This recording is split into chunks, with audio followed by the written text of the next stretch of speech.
আসসালামু আলাইকুম। মেক্সিকোতে ঘুরতে গিয়ে একটা পর্যটক দেখলেন জেলেরা সেখানে মাছ ধরছে। তার ভীষণ ভালো লাগলো জিনিসটা দেখে, এবং যখন সে মাছ ধরা দেখলো কিছুক্ষণ পরে তারা জালগুলো সব গুটিয়ে নিয়ে চলে যাচ্ছিল। তখন সেই পর্যটক জেলেগুলোকে জিজ্ঞেস করলেন, আচ্ছা আপনারা ঠিক কতক্ষণ মাছ ধরেন? তখন তারা বললো, আমরা বেশিক্ষণ মাছ ধরি না, অল্প সময় মাছ ধরি। তখন তিনি জিজ্ঞেস করলেন যে অল্প সময় কেন মাছ ধরেন, বেশি সময় মাছ ধরবেন? তখন জেলে বলল, আমাদের চাহিদা অনুযায়ী বা আমাদের প্রয়োজন মিটে যায় যেটুকুতে, আমরা সেটুকু নিয়েই মাছ ধরা শেষ করে দিই। বাকি সময়টা আমরা আমাদের বন্ধুদের সাথে কাটাই, ফ্যামিলির সাথে কাটাই, বাচ্চাদের সাথে সময় কাটাই, নিজেদেরকে একটু সময় দিই, এইগুলো নিয়ে আমরা ব্যস্ত থাকি। তখন না সে পর্যটক মৃদু হাসলেন এবং হেসে বললেন, আপনারা আসলে অনেক সহজ সরল।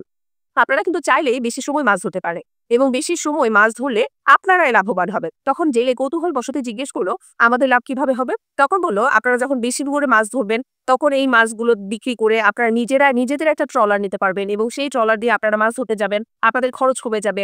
তখন এরকম ভাবে আপনারা যখন বেশি মাছ ধরবেন তখন এই মাছ দিয়ে আরো অনেকগুলো ট্রলার কিনবেন, এবং কেনার পরে নিজেরা তো চালাবেনই, সাথে সাথে আপনারা ভাড়াও দিতে পারবেন।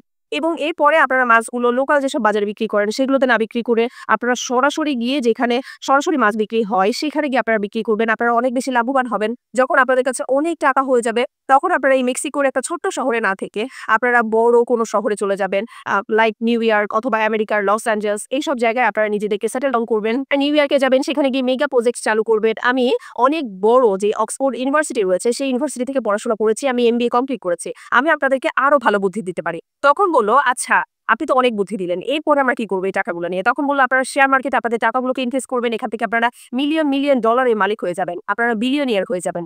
তখন একজন জেলে বলল, আচ্ছা আপনি যে প্রসেসিং গুলোর কথা বলছেন এগুলো করতে আমাদের কত সময় লাগবে? তখন সে পর্যটক একটুখানি চিন্তা করে বললেন, আপনাদের হয়তো 15 থেকে 20 বছর সময় লাগবে এই সব প্রসেসিং গুলো শেষ করতে, আপনারা যদি এখন স্টার্ট করেন। তখন বলল, আচ্ছা আমরা যখন মিলিয়ন বিলিয়ন ডলারের মালিক হয়ে যাব তারপর আমরা কি করব? তখন বলল যে তারপরে আপনারা অবসরে চলে যাবেন, কারণ আপনারা তো ইনভেস্ট করে গুছিয়ে ফেলবেন ততদিনে। তারপর আপনারা অবসরে আসবেন, আপনারা আপনাদের নিজের যে গ্রামের স্থায়ী ঠিকানা মেক্সিকোর যেইখান থেকে আপনারা গিয়েছেন সেখানে চলে আসবেন, আপনাদের সন্তানদের সাথে নাতিপুতির সাথে সময় কাটাবেন, আপনার পরিবারের সাথে সময় দিবেন। তখন সে জেলে বলল, আচ্ছা আমরা যেটা এখন করছি আমরা সেটা কেন 20 থেকে 25 বছর পরে গিয়ে করবো? আমরা এই সময়টা কেন নষ্ট করবো? এই পর্যটক জেলের এরকম ধরনের কথা শুনে ভীষণ পরিমাণে ডিসঅ্যাপয়েন্টেড হলেন এবং সে হাল ছেড়েই দিলেন, তাদের সাথে আর কথা বাড়ালেন না। আসলে এখানকার গল্পটার মূল কাহিনীটা কি জানেন? আসলে অনেকের কাছে মনে হতে পারে যে আমরা কেন কোনো একটা কাজকে এগিয়ে নিয়ে যাব না। অবশ্যই এগিয়ে নিয়ে যাওয়া উচিত। তবে মোরাল অফ দ্য স্টোরি বা আমাদের লাস্ট ফিনিশিংটা কিন্তু ওই একই জিনিস। আমরা গিয়ে আমাদের নিজেদের জীবনটা উপভোগ করব, নিজের পরিবারের সাথে সময় কাটাবো, নিজের সন্তানের সাথে সময় কাটাবো। কিন্তু আল্টিমেটলি কি হয় জানেন? 20 থেকে 25 বছর পরে গিয়ে আপনিও এরকম থাকবেন না, আপনার সন্তানরাও এরকম থাকবে না, আপনার ওয়াইফও এরকম থাকবে না। আর আপনার বন্ধুদের সাথে আড্ডা দেওয়া সেটাও কিন্তু হবে না। তা ব্যস্ততা বা টাকা ইনকাম জীবনের অবশ্যই একটা বড় অংশ। তবে এটার সাথে কিন্তু আপনার পরিবারের সাথে সময় দেওয়া, আপনার স্ত্রীকে সময় দেওয়া, বন্ধুদের সাথে আড্ডা দেওয়া, নিজের মনের মতো একটুখানি ঘুরে বেড়ানো, সবগুলো কিন্তু ইনক্লুডেড। এগুলো কোনো কিছু বাদ দিয়ে একতরফা শুধুমাত্র টাকা ইনকাম করলেই কিন্তু জীবনের প্রকৃত অর্থ আপনি কখনোই বুঝতে পারবেন না।